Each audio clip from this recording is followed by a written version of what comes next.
Please feel free to join my Discord server to send video requests, chill, and just chat about various different topics.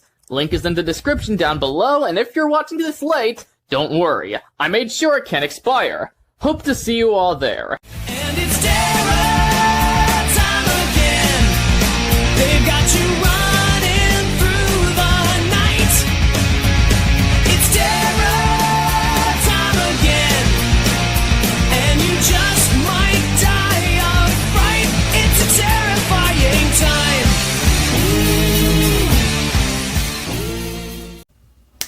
Hello everyone, this is Daikaiju SpaceZilla approaching ya. In today's episode of Spooktober time, we're gonna dive back into the Garo series with Demon Beast of the Midnight Sun. Also known as Beast of the Demon Knight for the film's official American release, with the beyond solid video sales for Chapter of the Black Wolf, Garo was destined to return sooner rather than later. The film was made in 2 parts before eventually being released as one for all Japanese copies of the film as the 10th anniversary for the CS Family Theater. Which puzzles me, since for whatever reason, Kraken gave us the 2-parter for their Blu-ray release. It's not a huge deal, but it raises questions, not to mention it leaves out extra footage that was featured in the Japanese version, so we miss out on the extended cut. But I guess it's a similar case to why they never got the episode Smile. Translation being, I don't fucking know, and the next person who acts gets a free invitation of having my foot right between your ass! Excuse me. But considering how they are with other shows, they must not get the rights to direct-to-video content. Whatever the reasoning is, trying to figure out how this works makes my ass itch, and I don't want to talk about it anymore. Before we get into the film itself, it is 100% noting that if you haven't seen Chapter of the Black Wolf, there will be spoilers, since that's kinda inevitable when discussing a continuation like Demon Beast of the Midnight Sun.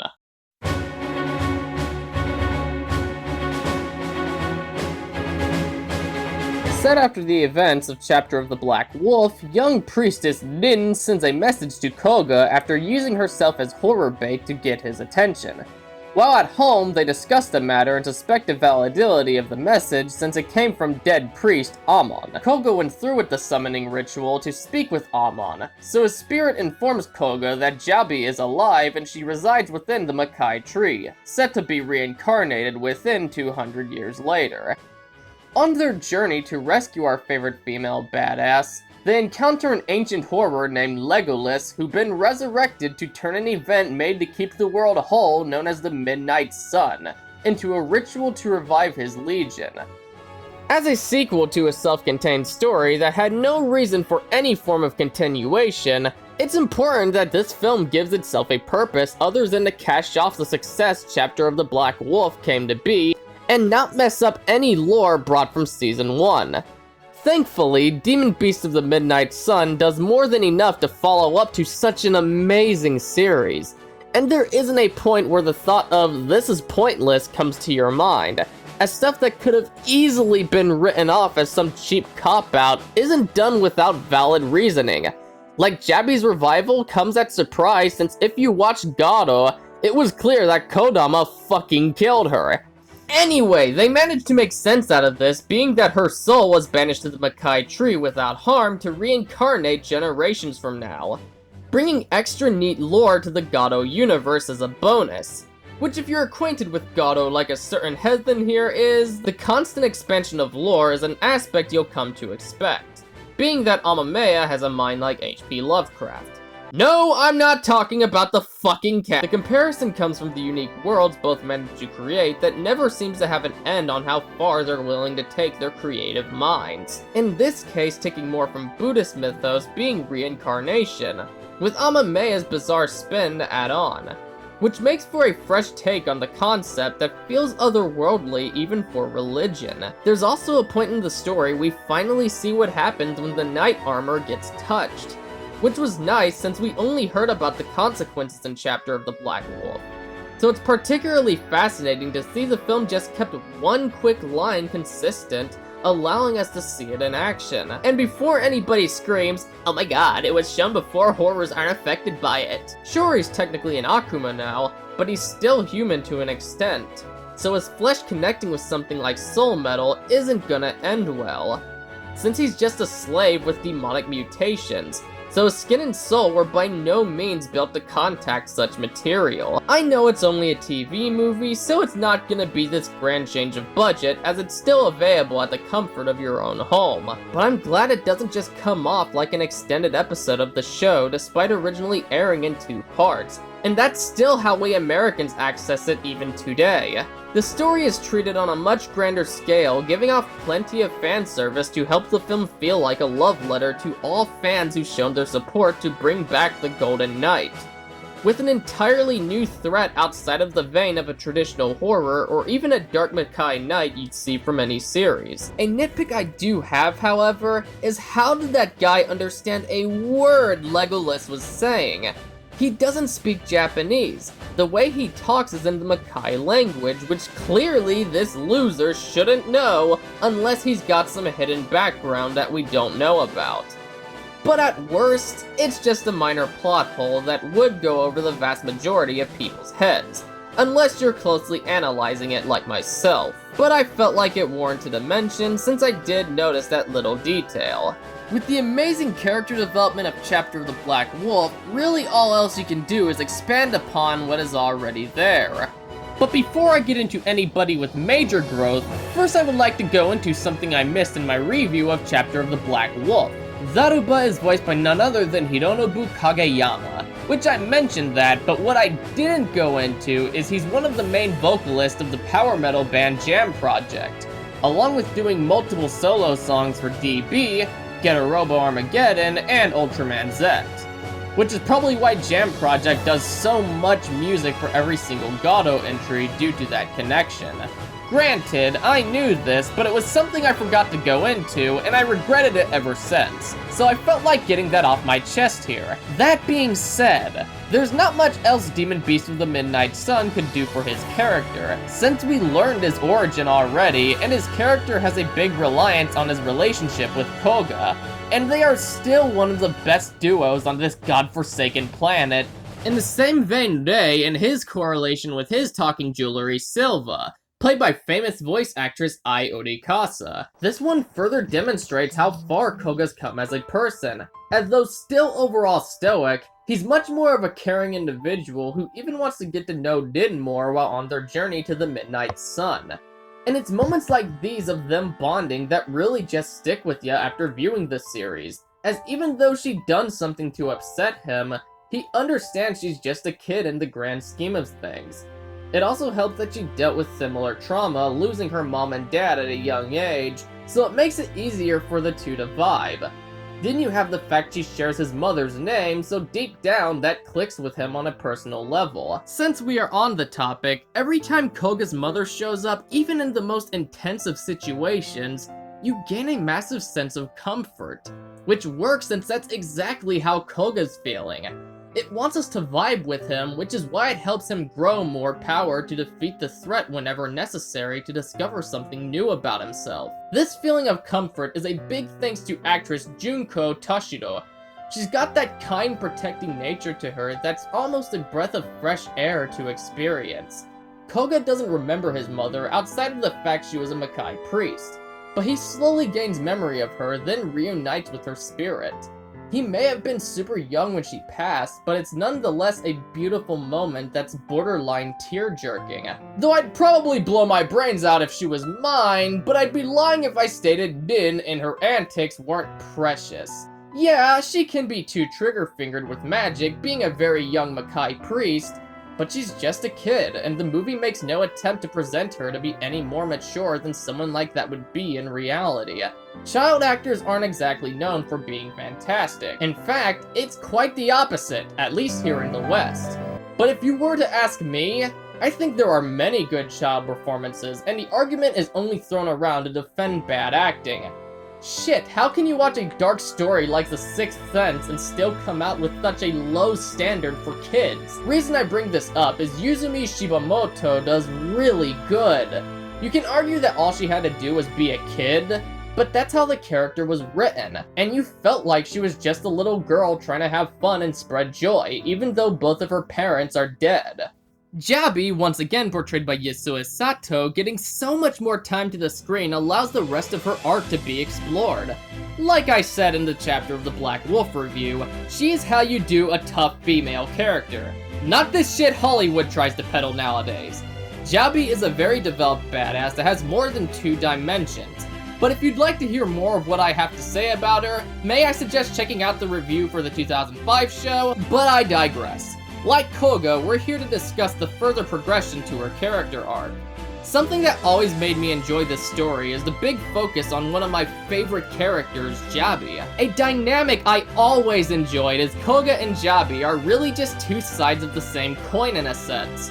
She straight up finds what gives her energy as a protector, and it's a beautiful piece when she's willing to put her own life at risk for Din's safety.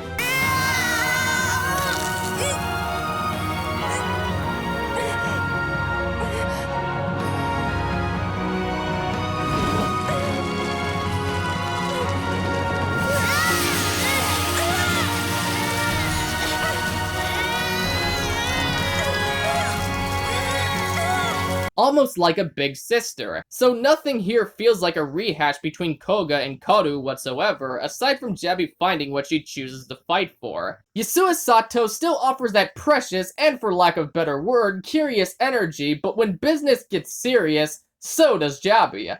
And sweet Jesus, those あとは tits! 自分の思いを胸の中で唱えながら祈る。 Well, it'll have to do. Patrick, is this really necessary? Yes, it is!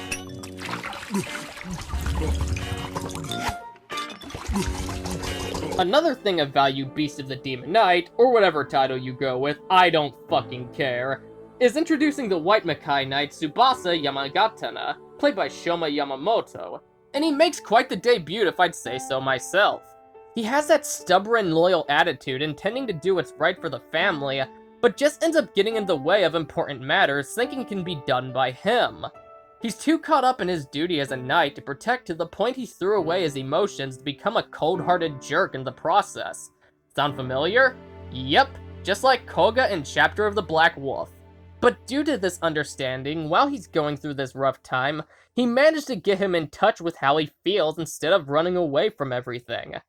Which turns him into a valuable ally later on that's more than willing to show how he feels towards his little sister rather than brushing stuff off like nothing matters. ガライ星こいつはすでに死んだ女だ人ではない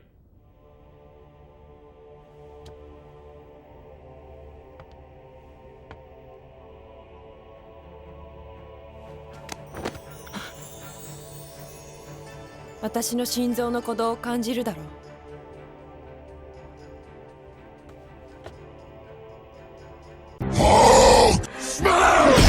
ふざけるな Are we gonna ignore the fact he's just salty Tsubasa Jr. peeked his little head out because he was told it was playtime? No need to be shy, my man. If there's one thing my parents taught me growing up, when life gives you melons, you squeeze them!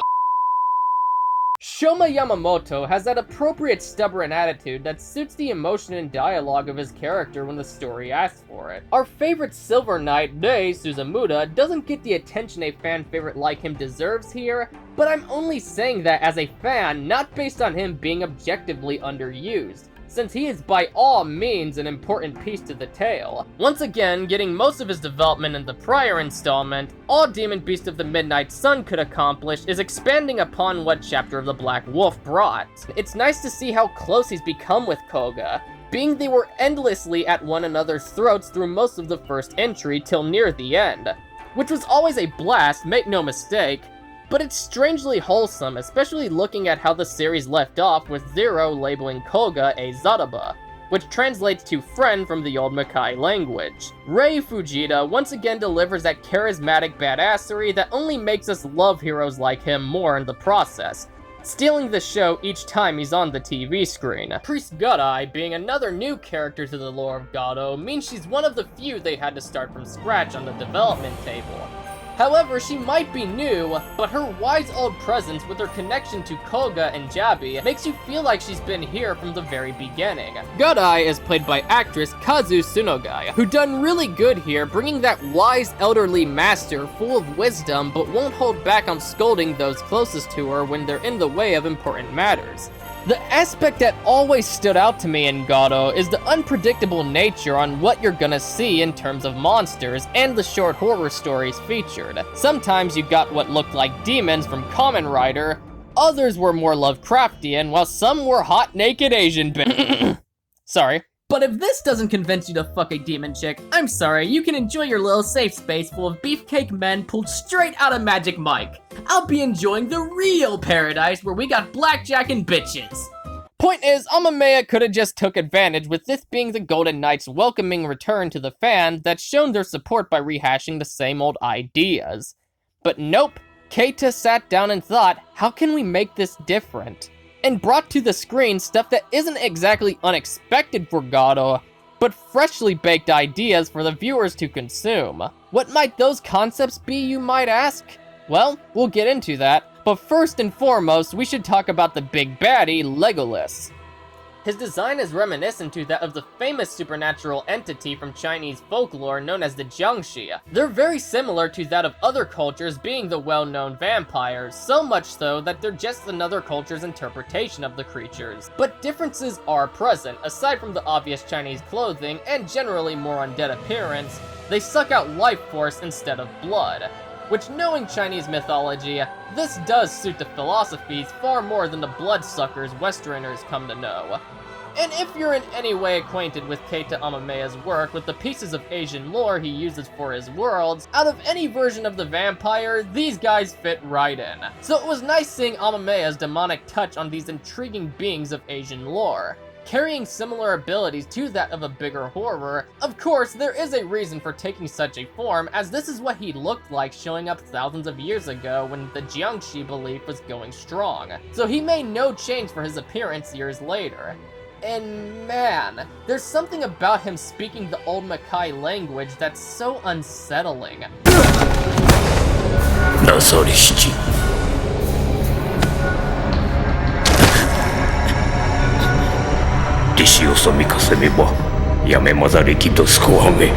Uh-oh, I think Vin Diesel's love for family went too far! It helps that the actor did an amazing job matching the menacing tone to that horrific vampire beast's facial expressions. But then there's the fact that it's so otherworldly and a lot like when you see someone speaking Latin. It doesn't sit well due to being old and mysterious, so our minds automatically want away from it since we associate it with things we don't understand. His main form might not come off as effective to some, being the heavily dated digital effects that they are, but I respect the fact that Keita Amamiya doesn't stop at what can't be brought to life by practical effects. There is still more than enough dated CGI to give the average soy boy a hernia, but it's that nature of not giving a fuck that makes Garo so admirable. No matter the budget restraints, Amamiya never lets that restrict his vision. He brings what he can for the practical effects, but will resort to much more aged digital if needed. Like, I don't care who you are, this is a trait that honestly everyone should respect instead of criticize, because at least they're able to put what went on in their imagination to the television as good as possible, instead of allowing that to restrict them in any way, shape, or form. What you're looking at in terms of design looks enough like the Yen self-horror to create that form of familiarity to convince he's from a similar race, so to speak, but appears light years as powerful to match up with that old god feel they were aiming at. Everything about this ancient horror builds him up to be such a massive threat to our heroes, and delivers a payoff that's more than enough to stand out. This brings me to another aspect I liked about the lore. Usually in Garo, it's a horror that takes a foolish or evil human being as its host by manipulation with one's desires. Here we got a special horror that literally is a threat to everybody, including ones of lesser rank, and in Garo, that's unheard of. Granted, he doesn't go around slaughtering them, as cool as that would be, but he turns them into his mindless minions, which is oddly scarier than his attack on the humans, since these are the guys we usually fear. But in this case, he's grabbing them against their will, to start his own army, which were pretty neat. These were called katakuri, where Legolas would force a demonic mask on them that would take over their minds and enhance their abilities to great extents. They're somewhat of a Silent Hill inspired thing if I was to guess, as they have that horrifying blend of J-horror spirits with something completely otherworldly that I just can't put my finger on. And the fuck is this? Looks like Igor went through some mental trauma after getting tentacle fucked by the Cthulhu! And furthermore, who the hell invited the rape squad over? Seriously, look at their pose! And the face on Mick Cocksucker here! That is the look of an escaped Fairhaven student ready to finger fuck his next victim while shoving a thing of thumbtacks up your ass! Rapiness aside, it was a nice change of pace to see a human-turned horror instead of the usual possession/manipulation we've come to expect from Garo. So in his case, a fucked-up goth mutant more than works for the design looking at what he is. And he certainly stands out in the Legolas quote-unquote family.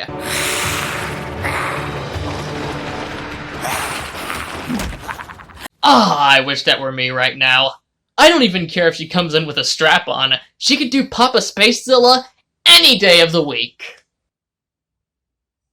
Being a direct follow-up to a show as dark as Garo, it's expected the horror aspect would remain intact for the sequel, considering how big of a focus it was prior.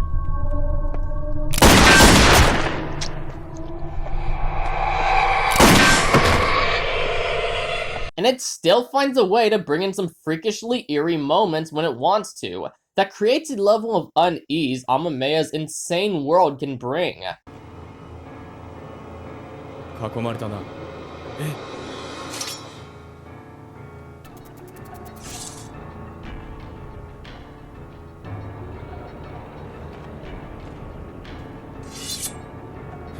お客さんだ。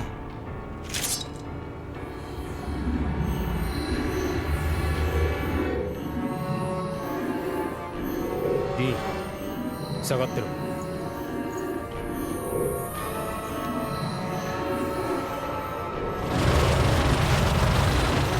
The part the little girl is surrounded by dark spirits never fails to put a chill down my spine.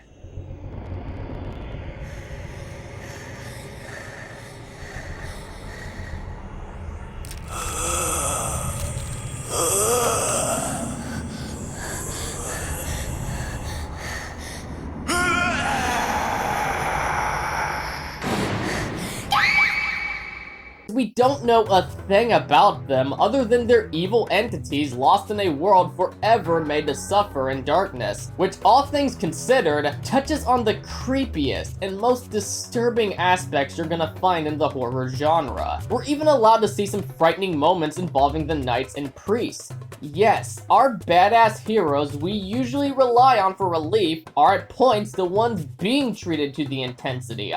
Granted, they faced their fair share of challenges prior, even before Dark Knight Kiba showed up, but the difference here is presentation, as at points it's clearly trying to get under your skin. And as expected, the film accomplished it, mainly since these aren't the normal everyday horrors they're used to battling, so they don't have a clear strategy on how to take control. There's a part where Legolas goes up to Jabi where she intends to destroy him, and it feels reminiscent to come from something straight out of an old Universal monster film near the climax. Come to think of it, there's a lot of drawbacks to classic horror from outside Japan featured here. Legolas himself takes form of a Chinese vampire from those old horror films from Hong Kong, and he even makes slaves that he calls his family. One of them being quite similar to Dracula's assistant Renfield, who's a loyal pet that does anything for his master regardless of treatment. So it creates a special recipe that offers ingredients from East, West, modern, and old school horror that you better believe stands out, with Amameya's interesting imagination to make an experience that's both scary and fresh. And then mesh all that with the tokusatsu style action scenes, you gotta be a total madman. It's freaking brilliant. Now, Demon Beast of the Midnight Sun isn't as dark and is in fact more upbeat than Chapter of the Black Wolf, considering the fact none of our lead characters are that vulnerable here, with the closest one being the young Makai priest, Din, since we're following only the protectors here. While in Chapter of the Black Wolf, Karu was in constant danger to being a target of the horrors from getting stained with one's blood, alongside the fact she's just a normal human being. So in the end, that just made everything more scary. But there are still some vulnerable victims here for the horrors to try feasting upon, so the film succeeds as a J-horror property regardless. If you heard what I had to say about the action in Chapter of the Black Wolf, it's close to what you get here, with the superb cinematography and loads of original style of fights that brings excitement to what was originally a scary movie. But I will say the chef's kiss would be the old kung fu combat from Legolas, to attach some cultural authenticity to that classic Jiangxi look of his. I already said my piece about Garo and Zero as knights, so I'll just say my feelings on the White Knight as he's new to the batch. I quite dig the armor. It of course has that classic wolf aesthetic they all got, but the color and texture of the suit, let alone how it's all around built, separates him from the rest. I even like that this one doesn't carry a mouth, despite having somewhat of a snout to capture more of that medieval look that makes him a Makai Knight. Then you got his killer moveset and abilities that feel so fresh and new, it steals the show when they are presented. We already know and love Garo and Zero, so their presence, though are very much welcomed, seeing something different recreated the badassery we felt when we just discovered them. Oh boy, don't even get me started on the incredible work of Hiroyuki Sawano and Shiho Terada. I love the new version of the track that played during Garo and Zero's battle in Chapter of the Black Wolf. It feels like a welcoming return to the fandom that allows us to gain a mild case of nostalgia that Garo is back and just as awesome as ever.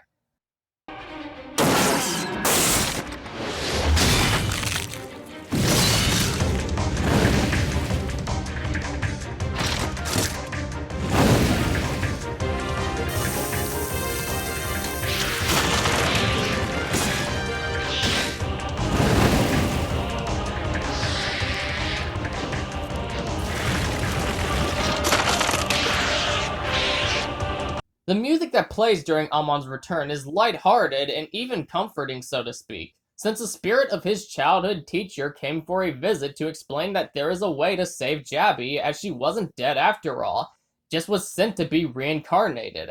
It drastically builds on an already emotional moment, and it's stuff like this that proves musical score is just as important to a scene as acting, writing, or anything really. 魔界樹の幹に閉じ込められし肉体が再び解き放たれ転生されるのは200年の先。それでは遅い。大河殿がそなたに全てを託したように、わしはジャビに全てを託した。今の世を守るべく託したのだ。It feels Garo, but it doesn't go without a new sound to bring memorability to this particular soundtrack. All scores do what you'd expect from a Garo property, as that is to enhance any emotion the piece intends to bring, while also being great at its own work, no matter what it so happens to be from. Jabby!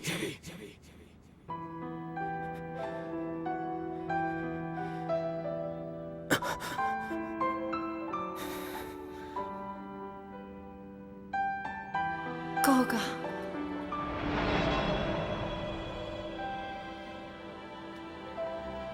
あったかいよ。 Demon Beast of the Midnight Sun was an incredible comeback for the series, and I don't think you even need to make it toward this section to realize I love this movie and would encourage anybody to check it out when they can, especially since once again, we're in the right season for spooky toku like this. It may be only a TV movie, but honest to God, this blows most theatrical films out of the water, and just sitting through it is enough to see how much love went into it for the fans. So I'm gonna award Garo, Demon Beast of the Midnight Sun, an obvious 10 out of 10 stars. Anyway, that was it for this episode. Please comment your thoughts down below, and if you like this video, please hit that like button, share it around, and subscribe. Make sure to hit that bell for notifications to keep up to date on all my future content. Also go and check me out on my alt tech and social media. Links are in the description down below. This is Daikaiju SpaceZilla, leaving the building.